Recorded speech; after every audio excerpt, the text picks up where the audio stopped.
네, 반갑습니다. 오늘 성경교투로 이렇게 예레미야 19장부터 나가도록 하겠습니다.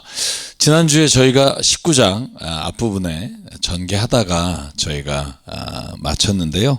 그 앞에를 조금만 보면 그날이 오면 이건 모든 예언서의 그 중심 주제고요. 그날이 오면 다시 말하면 하나님의 임재, 또 하나님의 심판, 또 하나님이 직접 우리 인간 세상에 개입하시면 이런 일이 일어날 거다. 그럴 때 이제 다시는 도벳이나 흰놈의 아들 골짜기라고 부르지 않고 사륙의 골짜기로 부를 것이다. 여러분 앞에서 얘기했지만 이방신을 섬기는 자들이 자기 아들을 바쳐서 하나님 외에 달래는 그런 행위를 제가 이 흰놈의 골짜기에서 또 므낫세가 특별히 그 일을 했다고 말씀을 드렸고요.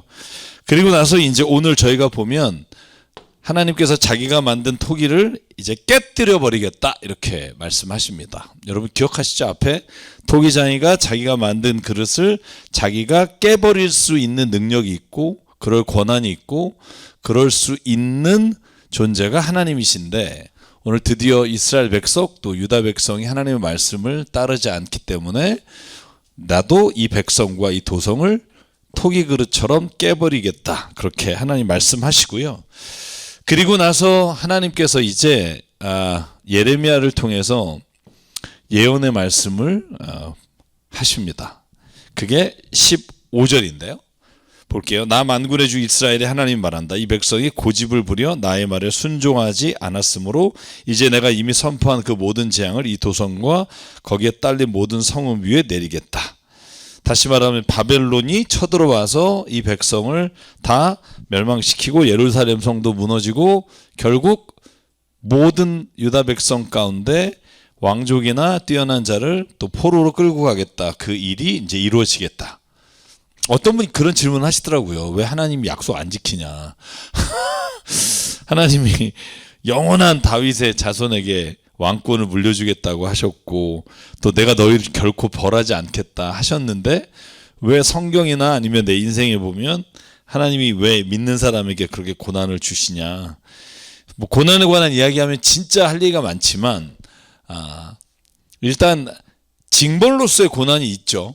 성경에 보면 사실 근데 그게 내가 뭘 잘못했을 때마다 하나님이 이렇게 탁탁탁탁 이렇게 징벌을 주시고 벌을 주신다는 것보다 내게 일어난 고난을 이게 어떤 의미가 있는지를 곰곰이 생각해 보는 게 중요하다.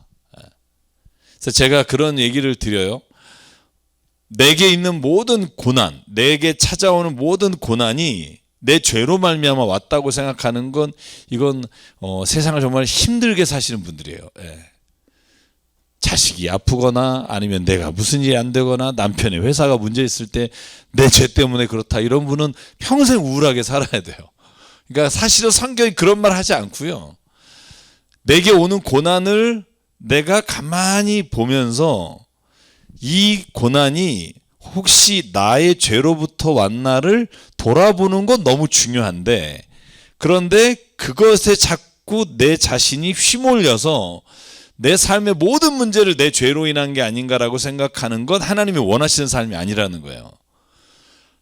만약에 내가 깨달을 게 있다. 그래서 하나님이 이런 죄가 혹시 나에게 이런 고난이 오게 했나라는 걸 알려주시면 이유가 뭐냐면 그냥 회개하라는 거예요. 그리고 회개하면 너무 재밌잖아요. 성경이. 잊어버리라는 거예요. 회개하면 하나님도 잊어버리시는데 왜 네가 기억하고 있니?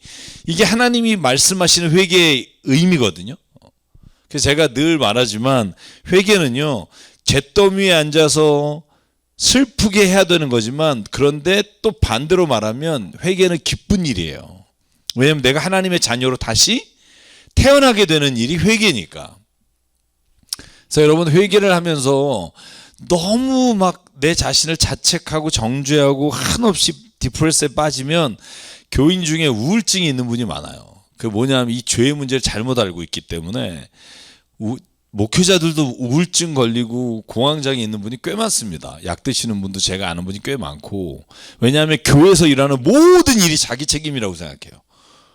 교인이 아파도 내가 목회를 잘못해서 그러나 교인이 별로 안 나오고 떠나도 내가 뭔가 죄져서 그러나 이게 정말 심각합니다. 근데 여러분 좀 제가 늘 말하잖아요. 좀 뻔뻔해셔도 되고요.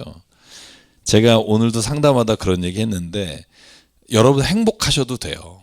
어떤 사람은 내가 행복해도 되나 이런 생각을 하시는 분이 있더라고요. 왜냐하면 내가 죄인이고 뭐 내가 하나님 앞에서 이런 사람인데 내가 행복한 걸 하나님이 보시면 내가 이 죄 짓는 삶을 알면서 하나님이 어떻게 나를 보실까 자꾸 생각하는 분이 있는데 당신이 행복하길 원하신다고요. 저는 이게 하나님이 우리를 향한 뜻이라고 생각해요. 그럼 왜 이 땅에 고난을 주시냐? 여러분, 이 세상은 두 가지 의미가 있잖아요. 첫째는 이 세상에 우리가 오게 된 이유가 창세기에 우리가 선악과를 따먹으로 말미암아 에덴으로부터 쫓겨났단 말이에요. 그러니까 이 세상은 근본적으로 고통과 죄가 있는 곳이에요. 이건 우리가 죄로 말미암아 선택한 것이고, 그래서 여러분 죄를 범했을 때 아담에게는 네가 평생 땀 흘리고 수고하여 애써서 먹을 것이고 여인에게는 아이를 낳게 될 것이다. 근데 이게요, 본래 창세기에 보면 1장 27절에 생육하고 번성하고 땅에 충만하라 이렇게 돼 있잖아요. 그러니까 본래 자식을 낳는 거예요. 그리고 본래 노동은 하게 돼 있어요.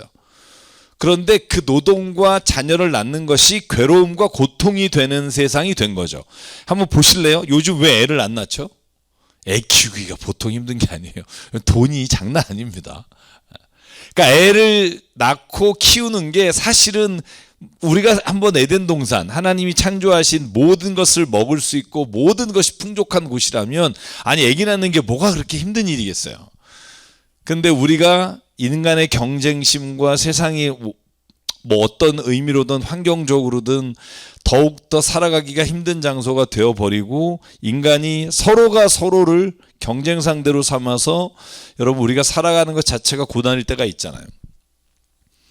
그래서 저는 이 세상은 근본적으로 우리가 선악과를 따먹은 죄의 결과로 인해 고통이 우리에게 오는 것은 당연해요. 그런데 하나님이 우리에게 그러면 그 고통을 겪으라고 주셨느냐? 그게 아니라는 거죠.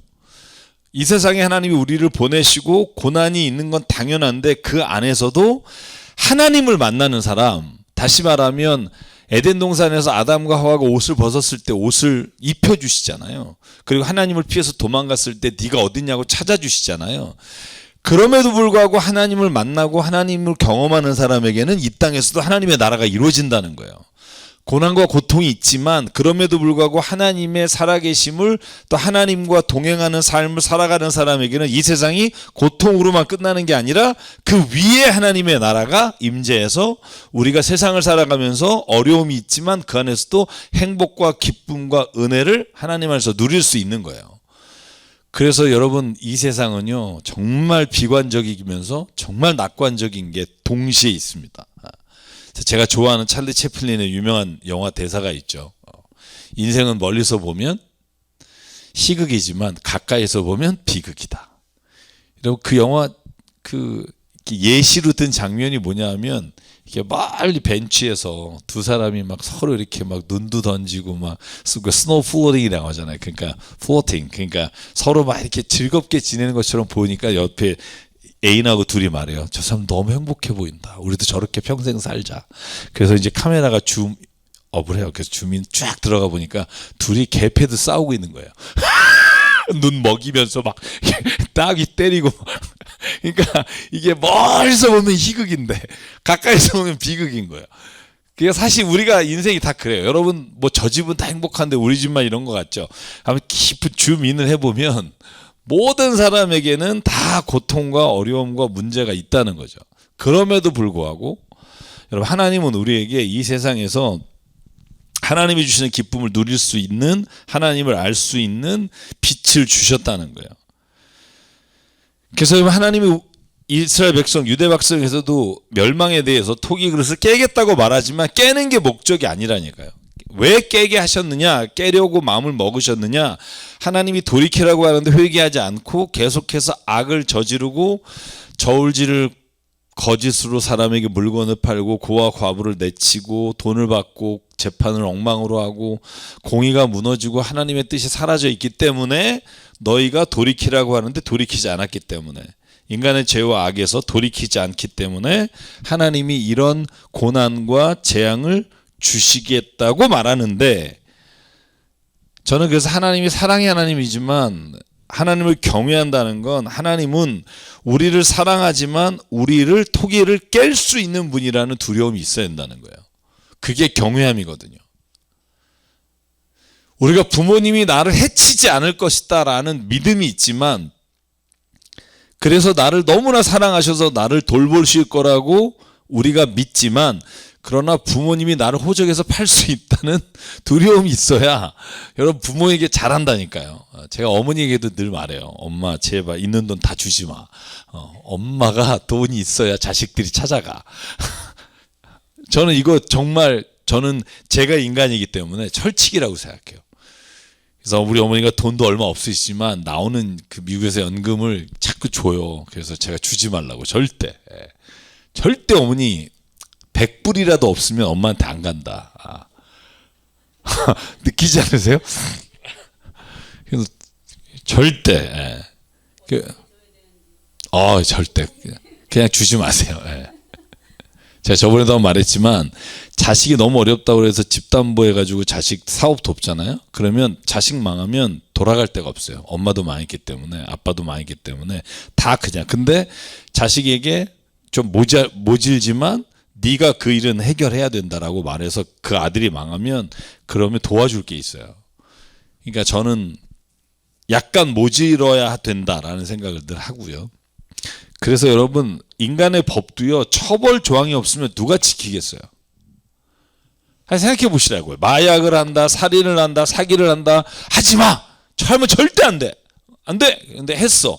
근데 처벌이 없어. 그러면 여러분 그걸 누가 지키겠어요? 안 지켜요.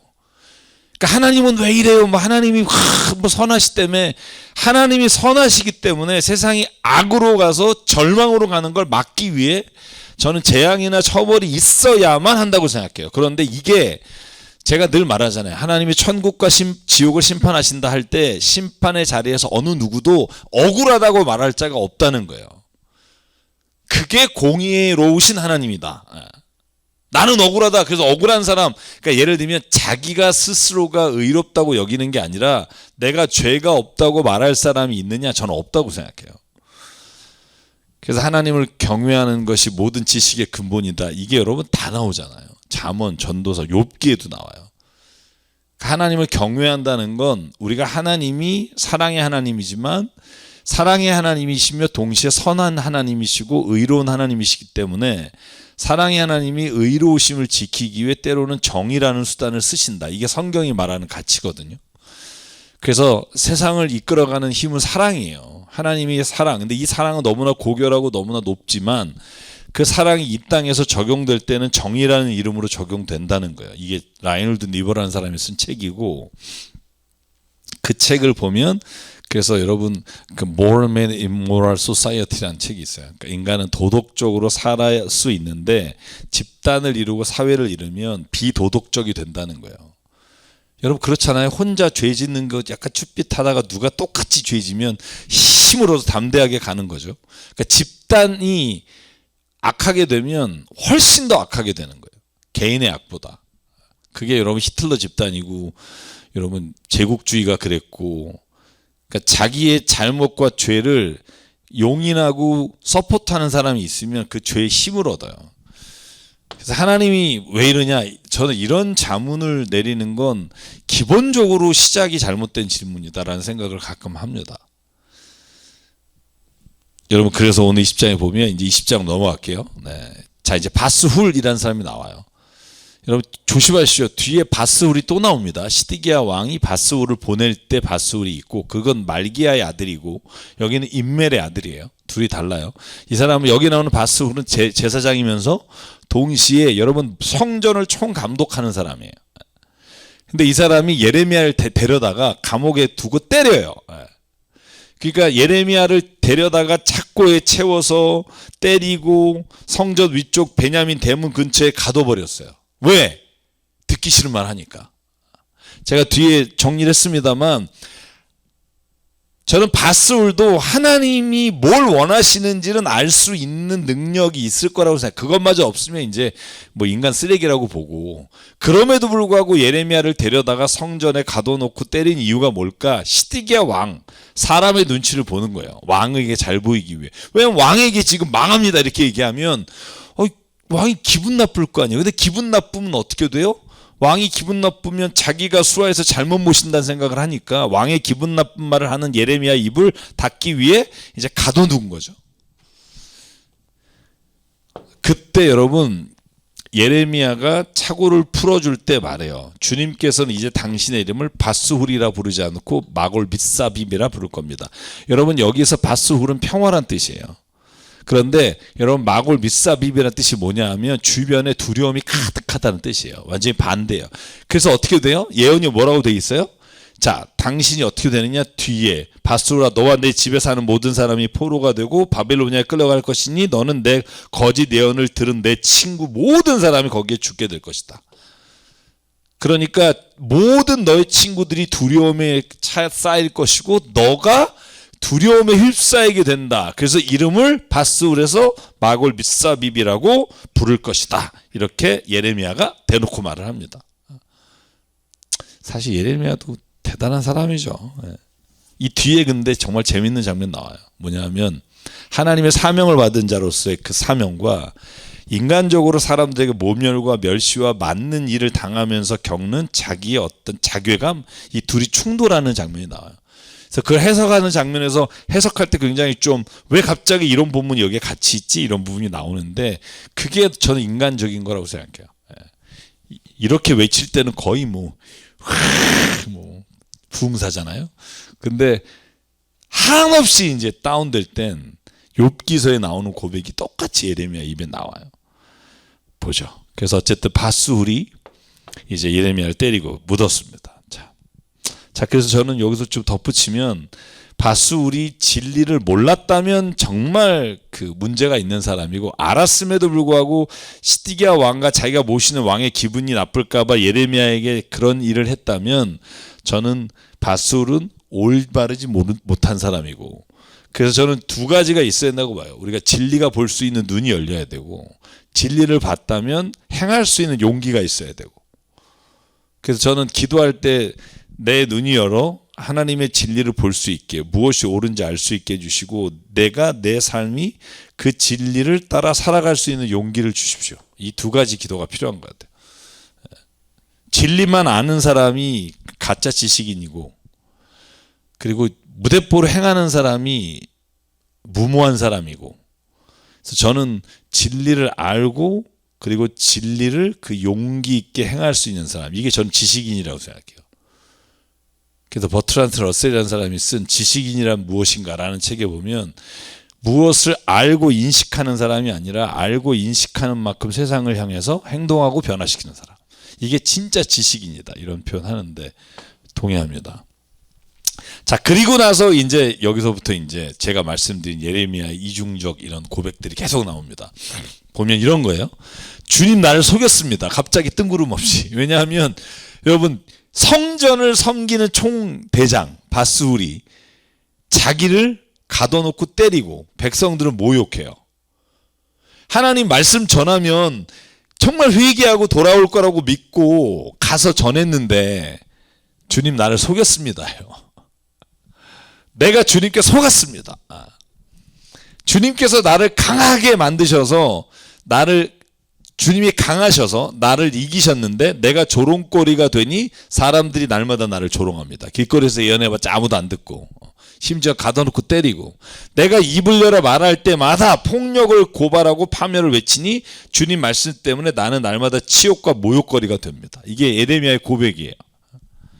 그래서 9절 이제 결단했어요. 난 이제 하나님 말 안 할 거예요. 다시는 주님의 이름으로 외치지 않겠습니다 하고 결심했는데, 여기서 또 사명자로서의 예레미야가 나와요. 그때마다 주님의 말씀이 나의 심장 속에 불처럼 타올라 뼛속까지 타들어가니 나는 견디다 못해 그만 항복하고 맙니다. 또 전하러 나가는 거예요. 저는 요즘에서 그만뒀을 것 같아요. 사람이 모욕하면 아씨 때려치자 막 이럴 것 같은데, 주의 말씀이 심장에 불처럼 타올라. 목사님 이런 거 느끼나요? 심장이 막 불처럼 타올라. 우리가 다 사역자니까. 대단한 거예요. 그러니까 성경의 이름이 이렇게 올라오겠죠. 수많은 사람이 수군거리는 소리를 나를 들었습니다. 예레미야가 겁에 질려 있다. 너희는 그를 고발해라. 우리도 그를 고발하겠다 합니다. 나와 친하던 사람들도 모두 내가 넘어지기만을 기다립니다. 혹시 그가 실수하기라도 하면 우리가 그를 덮치고 그에게 보복하자 합니다. 이게 자기의 고민을 하나님께 토론한 거예요. 이제.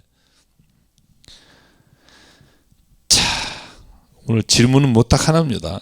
나는 사명자로 사는가 싹군으로 사는가. 이거 읽으면서 고민 많이 했습니다.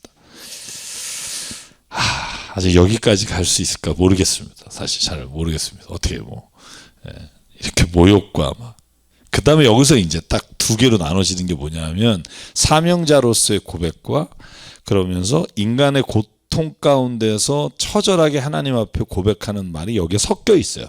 그래서 이게 본문의 위치가 바뀌어 있는 게 아니냐, 학자들, 주석가들 여러 가지 이름을 겁니다만 나는 그냥 이대로 봐도 된다고 생각해요.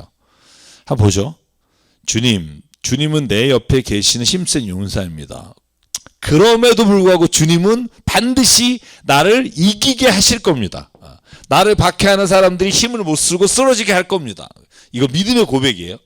이처럼 그들이 실패해서 그들이 영원히 잊지 못할 큰 수치를 당하게 할 겁니다. 하나님은 이 약속을 이루실 겁니다. 만군의 주님은 의로운 사람을 시험하시고 생각과 마음을 감찰하시는 분이십니다. 내 억울한 사정을 주님께 아뢰었으니 주님께서 그들에게 내 원수를 갚아주십시오. 내가 그것을 보기를 원합니다. 주님을 노래하라. 주님께 찬양하라. 주님께서는 억압받는 사람들을 악인들의 권세에서 건져주셨다. 여기까지가 이제 믿음의 고백. 이게 사명자로서의 고백. 이제 여기 14절부터가 인간적 고뇌와 고통. 내가 태어나지 말았어야 되는데 이런 거예요. 내가 태어난 날이 저주를 받았어야 했는데 쭉 계속돼요. 어머니가 나를 낳은 날이 복된 날이 되지 말았어야 했는데 나의 아버지께 아들입니다 하고 소식을 전할 때 아버지를 기쁘게 한 그 사람도 저주를 받았어야 했는데 이거 어디서 봤죠? 욥기서에 나오잖아요. 욥기 3장에 보면 친구들이 찾아와서 일주일 동안 같이 곡을 하고 한 다음에 3장부터 욥이 말해요. 내가 태어나지 말았어야 되는데 내가 태어난 그날이 빛을 잃어 멸망했어야 하는데부터 쭉 그 고백을 정말 어떻게 이런 글을 썼지라고 생각할 정도로 시가 문학의 대표적인 장면이 나오고 나서 4장에 가면 엘리바스가 욕을 해요. 그러니까 욥이 이렇게 한 말을 듣고 엘리바스가 이제 욕을 하기 시작해. 너 하나님 앞에 진짜 네가 죄 없이 너가 이런 고난을 받을 리가 없어. 너는 죄를 졌을 거야. 이렇게 끊임없이 이제 엘리바스가 이제 욥의 이 고백을 듣고 나서 공격하기 시작하고 빌닷, 소발 셋이 같이 연속적으로 3차례에 걸쳐서 고발하다가 마지막에 엘리후가 나타나서 나이 드신 분들 좀 뒤로 가실래요? 그리고 이제 나와가지고 나이 든 사람도 욕하고 욥도 욕하고 그때 하나님 나타나셔서 하시는 말씀이 발단이 이거예요. 내가 못해서 죽어. 어머니가 나의 무덤이 되었어야 했는데 내가 영원히 모태 속에 있어야 했는데 어찌하여 이 몸이 모태에서 나와서 이처럼 고난과 고뇌를 겪고 나의 생애를 마치는 날까지 이런 수모를 받는가. 저는 이게 어떤 위치상의 문제거나 아니면 예레미야가 아니라 이게 바스올의 고백이다 이런 각주들인데 저는 그렇게 보지 않아요. 저는 제 자신을 보면 이 고백이 한 사람의 입술에서 나올 수 있다고 봐요.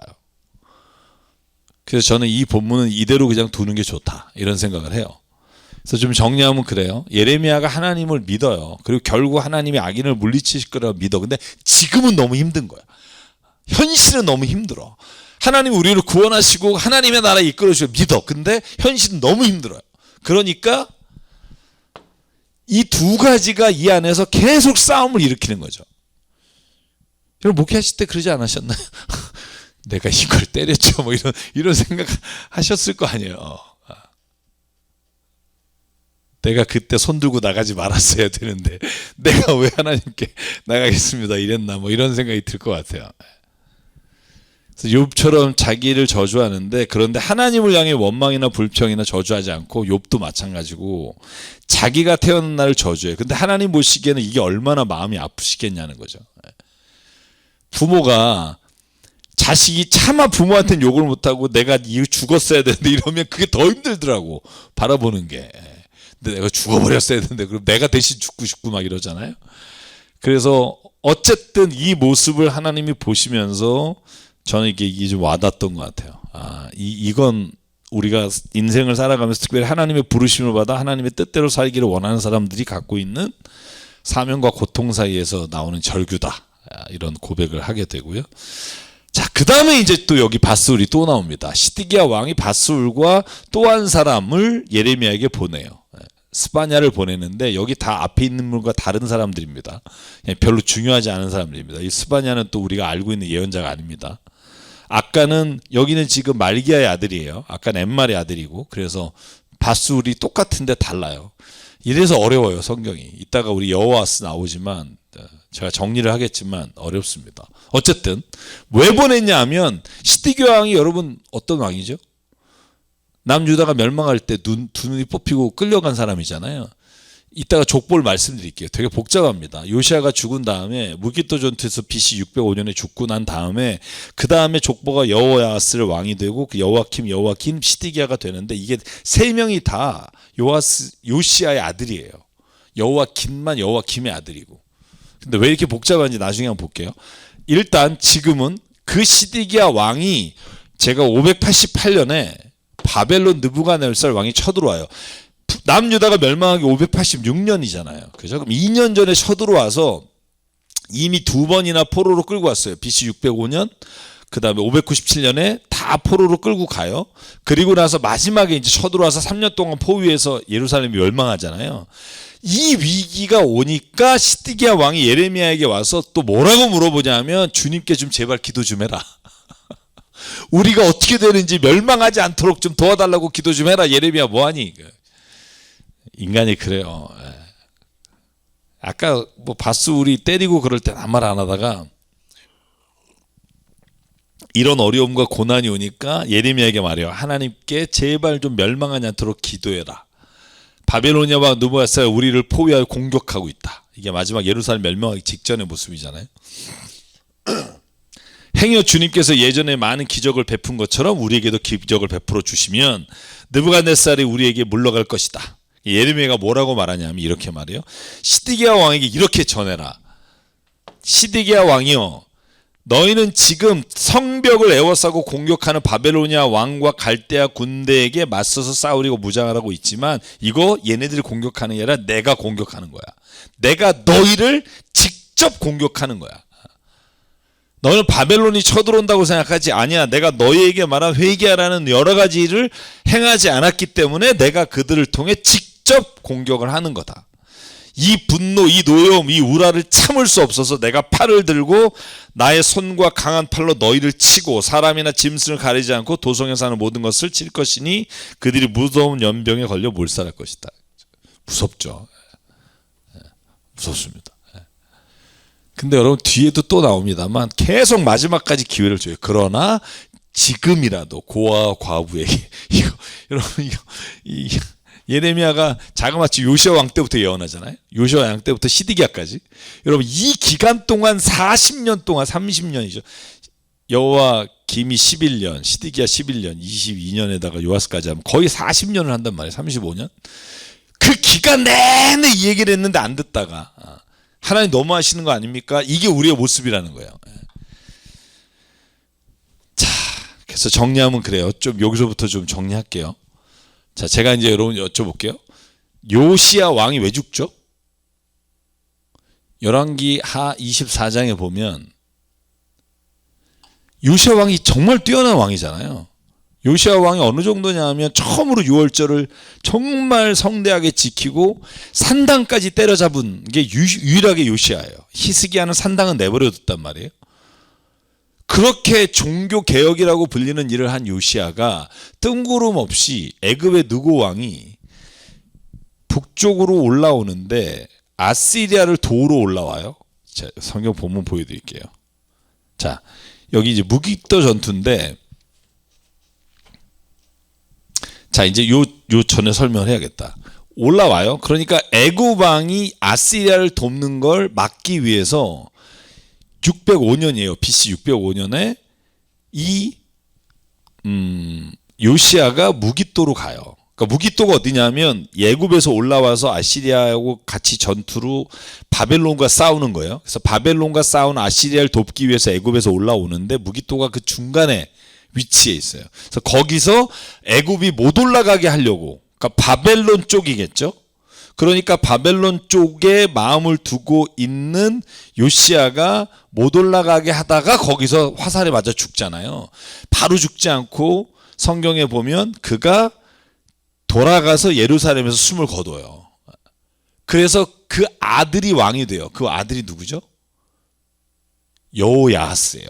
여호야하스인데, 그런데 여기에 열왕기하 30 역대하에는, 열왕기하에는 없어요. 25장, 24장에는 없어요. 근데 역대하에는 뭐라고 기록하냐면 그때 애굽 왕 바로 느고가 뭐라고 말하냐면 요시야에게 이렇게 말해요. 느고가 요시야에게 말한다. 유다 왕은 들으시오. 왕은 왜 나의 일에 관여하고 왜 나에게 자꾸 막으려고 하오? 나는 오늘 왕을 치려고 온 게 아니라 나와 싸움을 벌이는 족속을 치려고 나선 것이요. 바벨론이겠죠. 아시리아를 도와서. 왜냐하면 아시리아가 멸망해가고 바벨론이 이기고 있었으니까 애굽이랑 적대 관계에 있던 바벨론을 치러 가는 거예요. 하나님께서 나에게 속히 가라고 명했고, 그러니 하나님이 나와 함께 계시오. 하나님께 멸망당하지 아니하거든 하나님을 거역해서 나를 막지 마시오. 이렇게 말해요. 그런데 요시야는 되돌아가지 않고 느고와 싸워요. 그래서 변장까지 해요. 어떤 변장을 했는지 안 나오지만 변장을 해요. 그러니까 왕이 아닌 것처럼 했을 확률도 크고요. 이런 거 어디서 나오죠? 여호사밧하고 요람하고 같이 전쟁하러 나가려고 할 때, 여러분 요람 왕이 왜 미가야한테 물어보자고 그러잖아요. 미가야한테 우리가 전쟁을 해야 되나 안 해야 되나 물어보자. 그래서 가서 물어봤는데 전쟁을 하지 말라고 하다가 결국은 전쟁을 해요. 가요. 그때 왜 그 요람이 자기는 왕 옷을 안 입고 여호사밧이 왕 옷 입고 갔는데 무심히 쏜 화살에 죽잖아요. 요람이.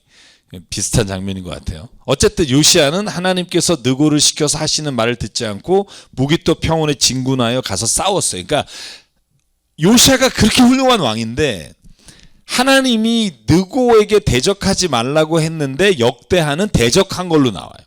그래서 결국 화살이 요시야 왕에게 박혀서 크게 다쳐서 예루살렘으로 돌아가 숨을 거둬요. 자, 그래서 그 다음 왕이 여호아스예요. 자, 여기서부터 이제 이 족보가 필요합니다. 자, 이제 역대상 3장을 보자고요.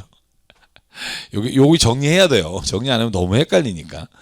자, 요시야에게 왕에게 4명의 아들이 있어요. 하나가 첫 번째가 요하난인데, 이 요하난은 사실은 성경에 안 나와요. 요하난은 일찍 죽은 걸로 우리는 추정해요. 근데 둘째가 누구냐 하면 여호야김이에요. 셋째가 시드기야예요. 넷째가 살룸이에요. 살룸의 또 다른 이름이 뭐죠? 여호아스예요. 자, 그러면 시드기야의 또 다른 이름이 뭐죠? 뭐 여호야김의 여호야긴의 또 다른 이름이 뭐죠? 뭐 하여간 또 다른 이름들이 다 있어요. 고니야라든지 이런 이름, 여고니야 이런 거 들어보셨을 거예요. 어쨌든 제가 이걸 무수히 찾아봤는데 그건 안 나와요. 왜 살룸이 넷째냐 셋째냐 이건 뭐 논의의 여지가 좀 많아요. 왜냐하면 이걸 연도대로 쓰지 않았을 수 있다라고 하는 게, 왜냐하면 좀 듣기 싫으시겠지만 복잡하지만 왜 처음에 25살의 왕이 되고 그 다음에 23살의 왕이 되고 21살의 왕이 돼요. 그래서 나중에 시간을 11년 계산해 보면 어쨌든 날짜가 안 맞아서 여러분 보시면 여러분이 보는 그 어떤 그 주석 중에는 시드기야가 요시야의 왕의 아들이 아니라 여호야김의 아들일 것이다라고 추정하는 똑같은 이름이 여러 개 있으니까, 그래서 그건 별로 여러분 그것까지는 생각할 필요 없을 것 같아요. 그것까지 생각하고 없이 역시. 근데 문제는 이제 살룸 여호아스를 왕으로 세운다는 거죠. 막내를. 왜 그랬을까? 아마 추정컨대 아마 여호아스가 바벨론의 편을 들었던 아버지의 입장과 동일하지 않았을까? 그래서 여호아스를 세워요. 그런데 여러분 성경에 보면 3개월 만에 애굽 느고가 내려가다가 여호아스를 데리고 이집트로 가요. 그러면서 폐위시키고 누구를 왕으로 세우냐 하면 여호야김이에요. 둘째 아들을. 그러니까 실제로는 넷째인지 셋째인지는 사실 뭐 정확하지 않습니다만 어쨌든 넷째를 먼저 왕으로 시키고 난 다음에 폐위되고 여호와킴이 11년 동안 통치해요. 이제 저희가 예레미야서 20장에 21장에 가면 여호와킴에 대한 하나님의 멸망의 말씀이 계속 나와요. 왕에 대해서 한 사람씩 나와서 제가 이걸 할 수밖에 없는데 한 사람씩 다 나옵니다. 각자 왕에 대해서 예언이 나오는데, 자, 여호와킴이 11년을 통치하다가 죽어요.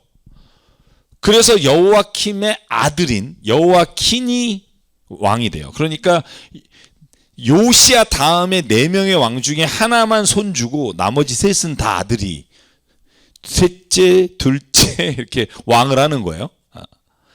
그렇게 보시면 돼요. 자, 여호와킨은 근데 누구한테 끌려가요?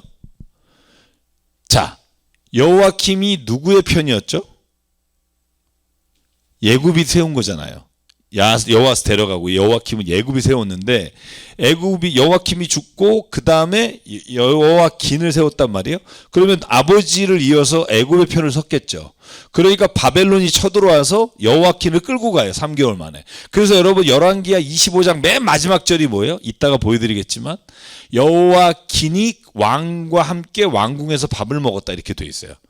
그러니까 포로를 살았고 고난은 겪었겠지만 마지막에 왕의 식탁에서 밥 먹었다. 이게 왜 나왔는지 모르겠지만 열왕기하에 그렇게 끝나요. 마지막 절에. 그런 걸 보면 여호와킨은 36년 정도는 아마 바벨론에서 있었을 거다.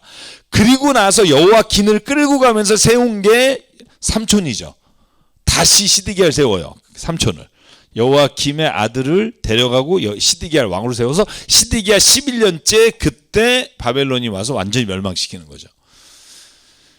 자, 이 이야기가 이제 계속 여기서부터 나와요. 22장까지 쭉 나옵니다. 그래서 요시야가 죽고 여호와스가 왕이 되고, 그러나 여호와스가 3개월 만에 애굽에 끌려가고 여호와킴을 세우는데 11년 만에 죽고 여호와킨을 세웠는데 여호와킨이 바벨론이 들어서 3개월 만에 끌고 가고. 똑같아요. 재밌어요. 이게 코인시던스라고 그 3개월 하다가 애굽 끌려가고 11년 통치하고, 여호와킨이 3개월 하다 바벨론 끌려가고 시드기야가 11년이에요. 3개월 11년 3개월 11년 이렇게 똑같이 이렇게 뭐 외우기 어렵지 않습니다. 자, 그래서 일단 시드기야가 SOS를 청했고, 그러나 하나님은 내가 공격해서 멸망시킬 거다 말씀을 하십니다. 자, 그래서 바벨론의 침략의 이유를 아직도 모르는 거죠. 시드기야가 하나님께 우리를 좀 구원해 달라 그래라. 그러니까 시드기야는 하나님이 벌하는 게 아니라 바벨론이 쳐들어오니까 하나님이 막아달라는 거예요. 근데 하나님의 대답은 뭐예요? 바벨론이 쳐들어가는 거 아니야. 내가 바벨론을 통해 너희를 벌하는 거야. 이게 하나님의 입장이에요. 그러니까 하나님은 시드기야 왕과 유다 백성이 회개할 것을 요청하는데 시드기야는 자기가 회개할 건 하지 않고 하나님께 구원해 달라고 요청해요. 그래서 제가 여기 정리한 게 뭐냐면, 우리가 언제 하나님께 구원을 요청해야 될 때인지, 그리고 언제 하나님 앞에 회개해야 될지를 구분할 수 있는 게 필요하다는 거예요. 시드기야는 지금 그런 구분을 못해요. 지금은 구원해 달라고 요청할 때가 아니라 자기가 베옷을 입고 회개해야 될 때인데 오히려 그때 하나님께 구원해 달라고 그러고. 그래서 제가 이 유명한 말이 있죠. 내가 해야 할 일을 하나님께 미루지 말고 하나님이 하셔야 할 일을 내가 하지 말자. 회개는 내가 해야 될 거고 구원은 하나님이 이루어줘야 되는데, 마치 내가 하나님께 구원해 달라고 그러고 회개는 내 몫이 아닌 것처럼 말하는 것 때문에 저는 오히려 시드기야가 마지막에 그렇게 비참한 마지막을 겪게 돼요. 자, 그런데 여기 보시면 하나님은요, 또 이쯤 됐으면 이제 포기할 만한데 예레미야를 통해서 또 얘기를 해요. 내가 너희 앞에 생명과 죽음의 길을 둔다. 이제 몇 년 안 남았다. 이제 그래도 내가 너에게 선택의 길을 주겠다.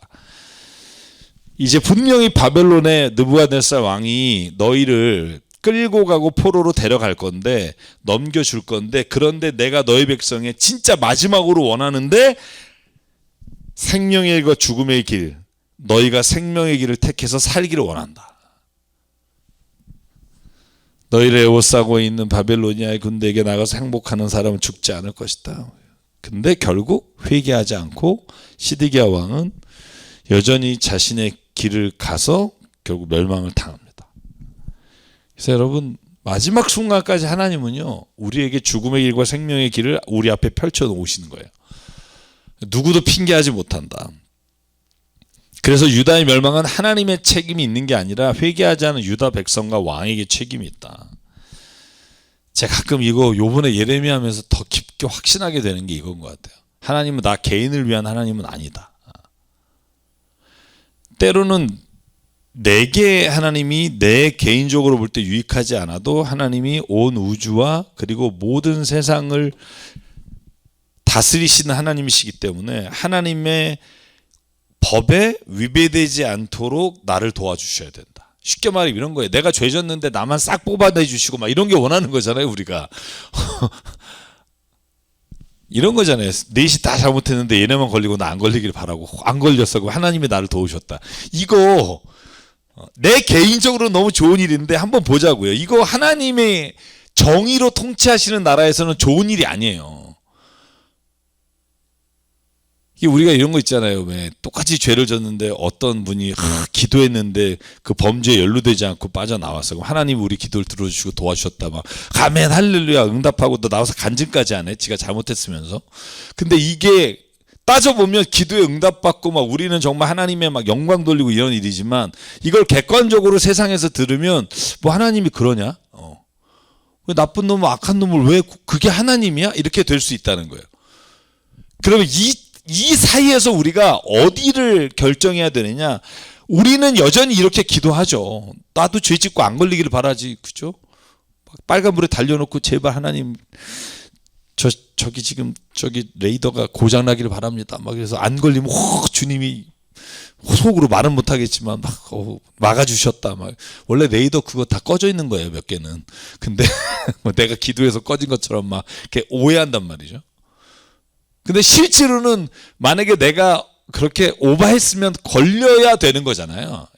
이게 걸리면 걸려야 된다는 게 졸렌 그래야만 한다는 게 아니라 원래는 세상은 달리지 말라고 과속하지 말라고 해놓은 거잖아요.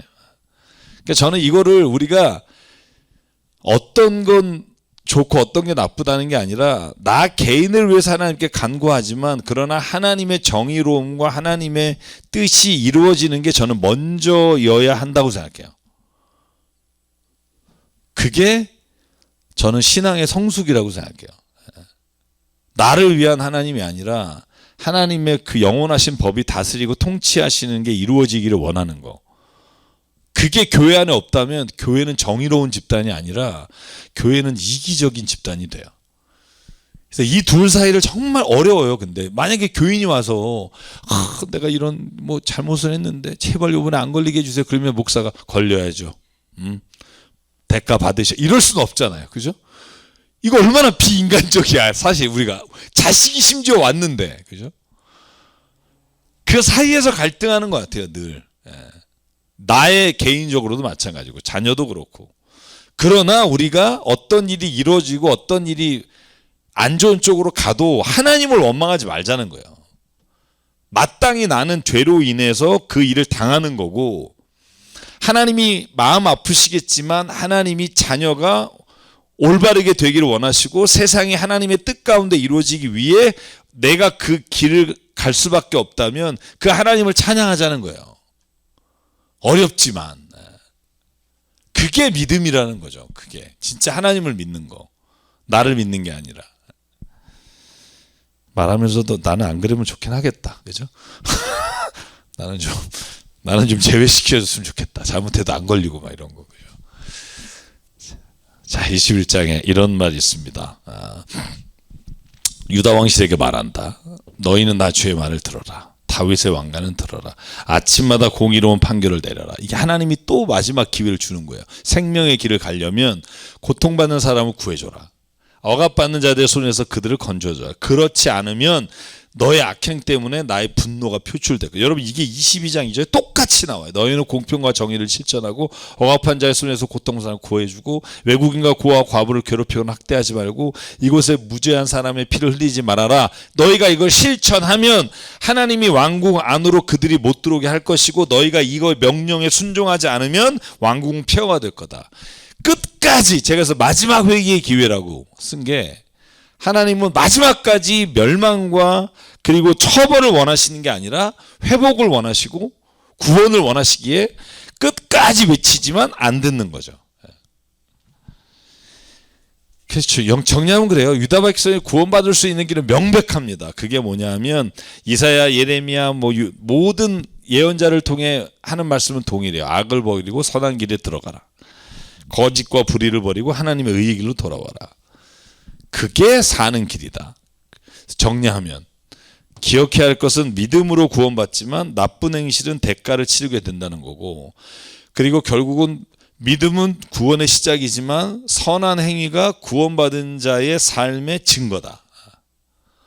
이 둘을 같이 가야 된다. 그래서 바울이 항상 강조하는 건 믿음과 선한 행위. 어떤 사람은 믿음에서 떠났고 어떤 사람은 선한 행실에서 떠났다.